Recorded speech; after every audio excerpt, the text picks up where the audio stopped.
यहाँ के अवाम को पॉपुलर गवर्नमेंट से वंचित किया जा रहा है बीजेपी की सरकार द्वारा।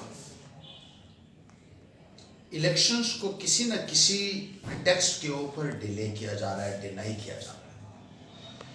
पहले कहा जाता था हालात साजगार नहीं है, अब कहा जा रहा है कि डिलिमिटेशन नहीं हो रही है।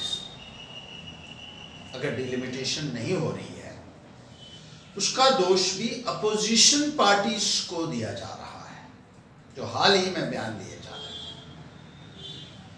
हकीकत यह है कि भारतीय जनता पार्टी ने इलेक्शन 2014 की जब हुई उस दौरान यह वादा किया था कि जम्मू कश्मीर में जल्द से जल्द डिलिमिटेशन करवाई जाएगी, सीटों की जो एलोकेशन है दोनों रीजन्स में उसमें जो इम्बैलेंसेस हैं उनको रेक्टिफाई किया जाएगा, जम्मू को ज़्यादा सीटें दी जाएंगी। यही इनका पोल प्लैन था 2014 की इलेक्शन में। लेकिन सरकार में आने के बावजूद भी डिलिमिटेशन के ऊपर भारतीय जनता पार्टी की सरकार ने कोई भी काम 6 वर्ष तक नहीं किया। 2014 से लेकर 2020 तक जो है ये खामोश बैठे रहे। जब शोर लोगों ने फिर दोबारा उठाया तो 2020 में डिलिमिटेशन कमीशन का गठन किया गया मार्च में, और अब 2021 एक साल गुजर गया है जब डिलिमिटेशन कमीशन का टर्म भी 6 मार्च को खत्म होने वाला है, लेकिन डिलिमिटेशन कहीं भी नहीं है। इस संदर्भ में कोई भी प्रयास तक नजर नहीं आता है कि जो इस कमीशन द्वारा किया गया हो। मासवाए इसके कि एक एसोसिएट मेंबर्स की मीटिंग बुलाई गई, वो भी जब पैंथर्स पार्टी ने आवाज बुलंद की। 1 साल में डिलिमिटेशन कमीशन की कोई भी कारकर्दगी देखने को नहीं मिल रही है।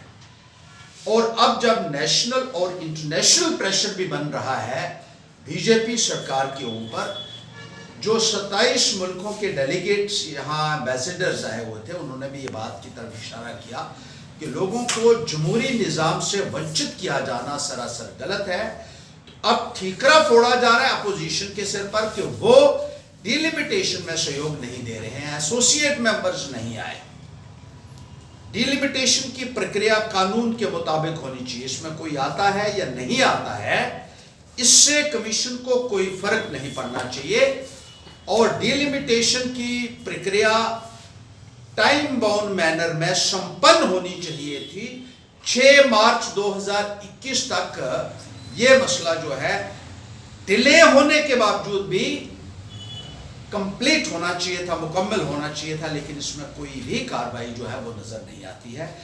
भारतीय जनता पार्टी की सरकार ऐसा लगता है ना तो डिलिमिटेशन होने देना चाहती है, ना असेंबली इलेक्शन होने देना चाहती है, और इसी तरीके से प्रॉक्सी रूल को जम्मू कश्मीर में कंटिन्यू रखना चाहती है, जिसका पैंथर्स पार्टी सख्त कंडेम करती है और ये डिमांड करती है कि टाइम बाउंड मैनर में डिलिमिटेशन की प्रक्रिया जो है वो मुकम्मल हो और जल्द से जल्द जम्मू कश्मीर में इलेक्टेड गवर्नमेंट हो, क्योंकि एक इलेक्टेड चुनी हुई सरकार की लोगों की समस्याओं का समाधान कर सकती है।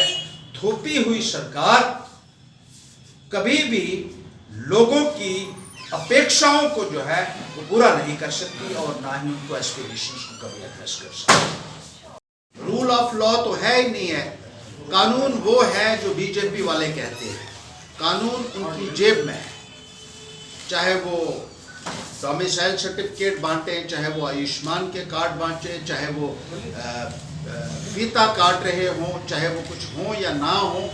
और जो पासिंग आउट परेड होती है उसमें भी बीजेपी के लोग जो आज की तारीख में सरपंच भी नहीं हैं वो देखे गए हैं, लोगों को मेडल प्रदान करते हुए, लोगों को प्रमोशन जो है वो ग्रांट करते हुए, उनकी फीती यहाँ लगाते हुए। तो कानून को इन्होंने ऐसा लगता है होस्टेज बनाकर रखा हुआ है। Law is made hostage by the BJP in Jammu and Kashmir in particular and across the country in general.